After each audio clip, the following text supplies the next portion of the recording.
രാത്രി എന്ന് പറയുന്നത് ഒരു കാളരാത്രിയായിരിക്കും പലർക്കും.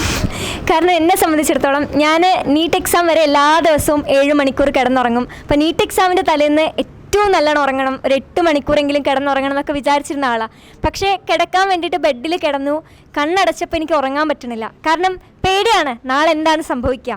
എൻ്റെ ഒരു വർഷത്തെ കഷ്ടപ്പാട്, എൻ്റെ ഒരു വർഷത്തെ സ്ട്രഗിൾസ്, ഫാമിലീനെ കാണാതെ നിന്ന് എത്രയോ മാസങ്ങൾ, ഇതൊക്കെ വെറുതെ ആയിപ്പോൾ. എനിക്ക് നാളത്തെ എക്സാമിൽ നന്നായിട്ട് പെർഫോം ചെയ്യാൻ പറ്റുമെന്നൊക്കെയുള്ള ഒരുപാട് ആശങ്കകളായിരുന്നു മനസ്സിൽ.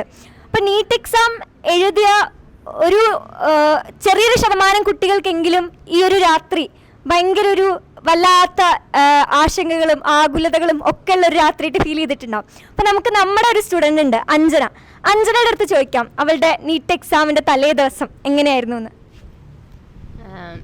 സാധാരണ എല്ലപ്പോഴും എന്ന് വെച്ചാൽ എക്സാമിൻ്റെ കുറേ ദിവസം മുന്നേ പ്രിപ്പറേഷൻ ഒക്കെ കഴിഞ്ഞ് നിൽക്കുന്ന ടൈമിൽ JP സാറാണേലും സ്വാതി ചേച്ചി ആണേലും മെയിൻലി പറഞ്ഞത് ചേച്ചി ഉറങ്ങിയത് 8 മണിക്കൂറൊക്കെ ഉറങ്ങിയിട്ടുണ്ട് എന്ന് പറഞ്ഞു. പിന്നെ JP സാറാണേലും വൃത്തിക്ക് കിടന്നുറങ്ങിക്കോ എന്നൊക്കെ പറഞ്ഞു. 10 മണിക്ക് കിടന്നെങ്കിലും അന്ന് വൈകുന്നേരം മുതൽ തുടങ്ങിയ സ്ട്രെസ്സാണ്.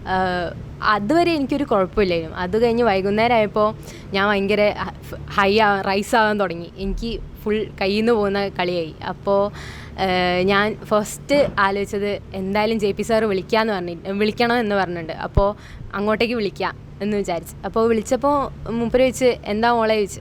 ഞാൻ പറഞ്ഞു സാർ എൻ്റെ കയ്യിൽ നിന്ന് പോകുന്നു തോന്നുന്നു, എൻ്റെ കയ്യിൽ നിൽക്കുന്നു എനിക്ക് തോന്നുന്നില്ല എന്ന് പറഞ്ഞു. അപ്പോൾ മൂപ്പര് പറഞ്ഞു നിനക്കൊന്നും കിട്ടിയില്ലെങ്കിൽ പിന്നെ ആർക്കാ കിട്ടുക എന്നുള്ളൊരു ഡയലോഗ് ഉണ്ടായിരുന്നു. സംഭവം അതുവരെ മൂപ്പര് എല്ലാ ഡയലോഗും കുറച്ചൊക്കെ സെൻറ്റ് അടിച്ച് പറയുന്ന ഡയലോഗാണേലും നല്ല അലമ്പായിട്ട് എനിക്ക് തോന്നിയത്. സീരിയസ്ലി നല്ല ക്രിഞ്ചടിക്കുന്ന പോലെ തോന്നിയൊരു മനുഷ്യനായിരുന്നു ഞാൻ. പക്ഷേ അറ്റ് ദാറ്റ് മൊമെൻറ്റ് എനിക്കത് ശരിക്കും കൊണ്ടുണ്ട്. ആ ഒരു ഇതില്ലായിരുന്നു. എന്നിട്ട് ഞാൻ അമ്മ വർക്ക് ചെയ്യുക. അപ്പോൾ അമ്മ പോയി വന്നപ്പോൾ ഞാൻ അമ്മേനോട് മെയിൻലി പറഞ്ഞ കാര്യം സാറെ വിളിച്ചിനും. അപ്പോൾ സാറ് പറഞ്ഞ ഡയലോഗ് അതുമാത്രം അതിൻ്റെ ബേസിസിലാണ് ഞാൻ ഇപ്പോൾ ഇരിക്കുന്നത്. വേറൊന്നും എനിക്കറിയില്ല. ഞാൻ ജസ്റ്റ് അതിൻ്റെ ഇതില്ലാന്നായിരുന്നു. പിന്നെ രാത്രി 10 മണിക്കൊക്കെ കിടന്ന് ഉറക്കമൊന്നും വന്നില്ല.